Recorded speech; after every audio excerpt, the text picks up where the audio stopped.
We participate in the spectacle of celebrity culture every day, rarely questioning the machinery behind the screen. But this cycle of public rise and fall is an ancient, literal ritual orchestrated by the corporate elite. The book of Leviticus, chapter 16, describes a dual mechanism for managing a community's sins through two specific sacrifices.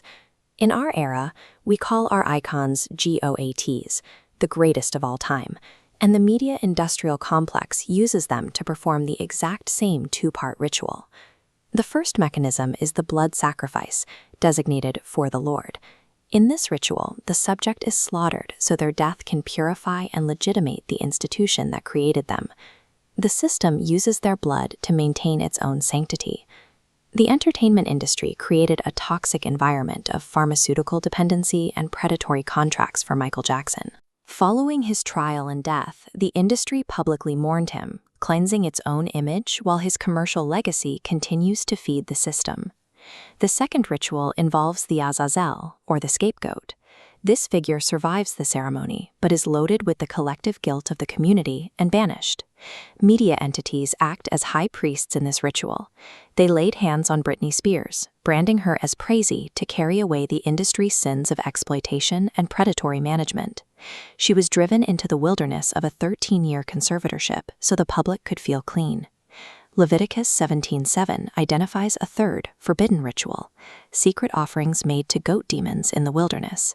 This is the dark worship of raw power. The Epstein network operated as a hidden wilderness altar.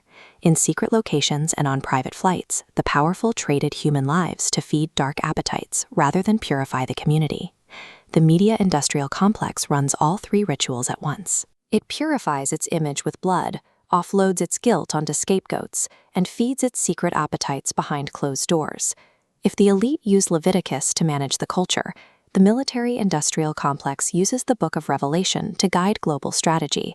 While often read as a spiritual metaphor, the book of Revelation functions as a literal set of geographic coordinates. The archaeological record confirms the 7 churches of Asia were physical Roman cities. At Pergamum, researchers uncovered the monumental Great Altar of Zeus, a massive structure that physically validates the location the text calls Satan's throne. This geography is activated by ruach, an ancient Hebrew term meaning wind, spirit, and breath. It is a dualistic force that drives both weather patterns and historical shifts. Revelation 9:14 describes the 6th trumpet, where 4 angels are bound at the great river Euphrates. There is measurable meteorological proof for this prophecy. Exactly 4 historical winds, the Shamal, Sharki, Nashi, and Suhaili, converge on the Euphrates basin from the 4 cardinal directions. These winds have immense destructive power. The Shamal was used by Babylonians to define north, and a prolonged Shamal season collapsed the Akkadian Empire through famine. The elite recognize that these ancient texts map perfectly onto actual geographic and meteorological powder kegs. They have turned prophecy into a physical military target. The 5th trumpet describes the opening of a bottomless pit, releasing a swarm of military hardware and personnel. This abyss has a literal location, Constanța, Romania. In antiquity, this was the city of Thomas, a void at the edge of the world used by the Roman Empire for banishment. This ancient abyss is manifesting today as the Mihail Kogelnicianu base. It is being expanded into the largest NATO military installation in Europe, explicitly designed to project force toward the Euphrates. Military elites are currently restraining destructive forces at the 4 corners of the earth, matching the imagery of Revelation 7. These 4 corners represent the world's most severe sovereignty flashpoints: Iran in the east, Venezuela in the west, South Africa in the south, and Greenland in the north.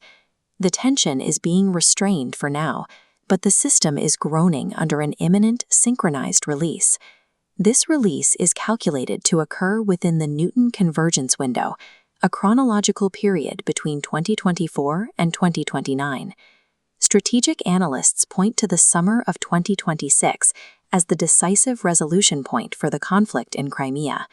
If the abyss opens there, the 5-month escalation detailed in Revelation 9 takes the geopolitical theater to the end of that year, landing squarely in the center of the Newton window. The global elite have turned these ancient texts into an active, literal operational blueprint.